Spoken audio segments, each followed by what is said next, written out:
Thank you udah nonton dan juga klik video ini. By the way, kali ini aku punya salah satu topik menarik. Seperti thumbnail yang udah aku update, kita bakalan ngebahas tentang Pontianak. Ada yang dari kota Pontianak di sini? Coba ramaikan di komentar kalau misalnya ada. By the way, tahu nggak sih sebenarnya kota Pontianak ini kata-katanya kayak Pontianak sama kuntilanak? Apa ada hubungannya? Atau kata-kata kuntilanak itu memang terinspirasi dari kata Pontianak? Atau memang Pontianaknya yang terinspirasi dari kata-kata kuntilanak? Yang mana yang benar? Yuk kita spill.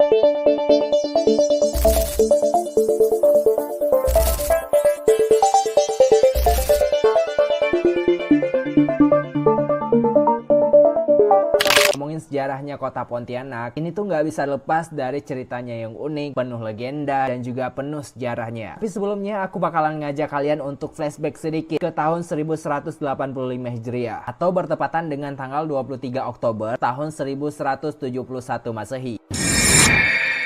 Oke. Anggap aja kita udah sampai di tahun 1771 Masehi ya. Jadi ceritanya di tahun tersebut ada sebuah rombongan yang kayak hijrah gitu. Rombongan ini terdiri dari rombongan para ulama atau yang sering disebut dengan rombongan Sultan Syarif Abdurrahman Al-Qadri bin Husain Al-Qadri yang merupakan salah satu anak dari ulama besar yang berasal dari Arab. Kebetulan di tahun 1771 Masehi tersebut, 3 bulan yang lalu tuh ayahnya Sultan Syarif ini meninggal dunia. Jadi mereka memutuskan untuk hijrah gitu ke sebuah tempat yang lain bersama dengan saudara-saudaranya tentunya. Kebetulan Sultan Syarif ini bawa rombongan, guys. Jadi rombongannya itu terdiri dari 12 kapal kakap. Jadi kayak kapal, bukan kapal sih sebenarnya, tapi kayak perahu-perahu gitu. Mereka menyeberangi dan juga mengarungi sungai-sungai yang ada di Pulau Kalimantan. Karena memang belum menemukan tempat yang cocok, Sultan Syarif bersama dengan pasukannya terus menyusuri sungai yang dinamakan dengan Sungai Peniti. Bukan peniti yang dicantolin di jilbab atau di kain ya, guys, tapi memang Sungai Peniti yang terletak di Kalimantan. Oke, setelah mengarungi berhari-hari si Sungai Peniti ini, sampailah di suatu hari, ya waktu itu sekitaran mau zuhur gitu, di sebuah pulau yang sekarang itu dinamakan dengan Kelapa Tinggi Segedong. Ketika sampai di peristirahatan ini, Sultan Syarif itu kayak merasa kok aku sedikit cocok ya dengan wilayah ini. Akhirnya mereka itu memutuskan untuk kayak buka lahan gitu di sana. Oke, karena memang titah dari Sultan Syarif ini untuk membuka lahan, di pasukan-pasukan Sultan Syarif ini segera bangun sebuah tempat peristirahatan kayak gitu. Akhirnya mereka menetap sementara di sana. By the way, pada saat menetap ini, Sultan Syarif itu tertarik dengan salah satu seorang ratu yang ada di semenanjung ini. Nama ratu ini adalah Ratu Sarip Anon, dan kemudian Sultan Syarif memperistri dari Ratu Sarip Anon tersebut.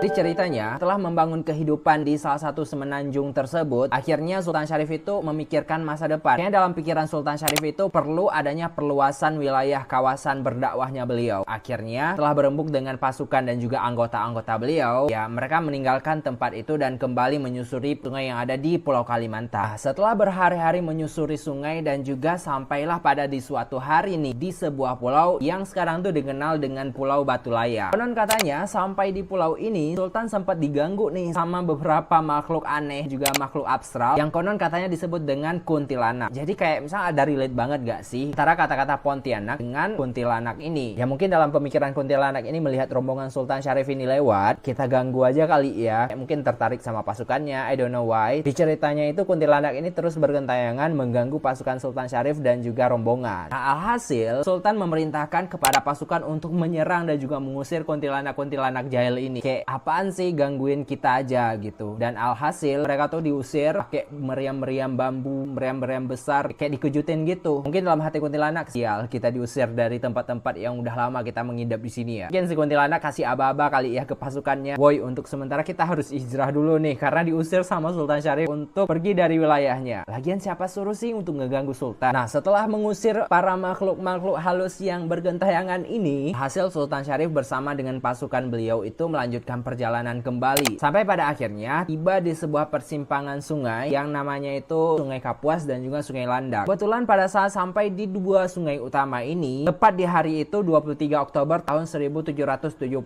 Masehi, Sultan Syarif bersama dengan pasukan membangun wilayah tersebut hingga peradabannya sampai di tahap Pontianak yang kita kenal pada hari ini. Lanjut ceritanya, pada tanggal 8 Syakban tahun 1192 Hijriah, untuk pertama kalinya Sultan Syarif diangkat menjadi Sultan pertama nih di kerajaan Pontianak.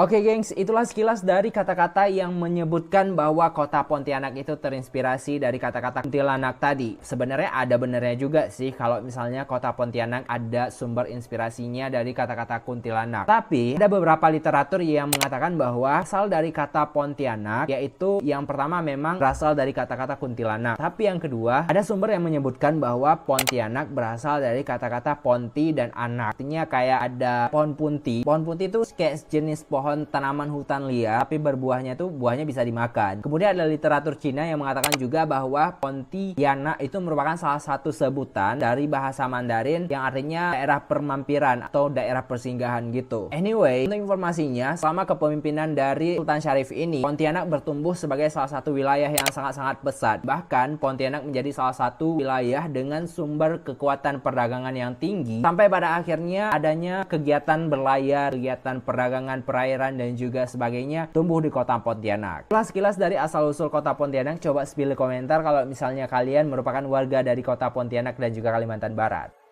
Thank you udah nonton dan juga klik video ini. Jangan lupa untuk terus mendukung channel ini dengan cara mengklik tombol like, subscribe, dan juga komen sebanyak-banyaknya. Dan kalian bisa sarankan topik apa yang mau aku bahas ke depan di channel ini.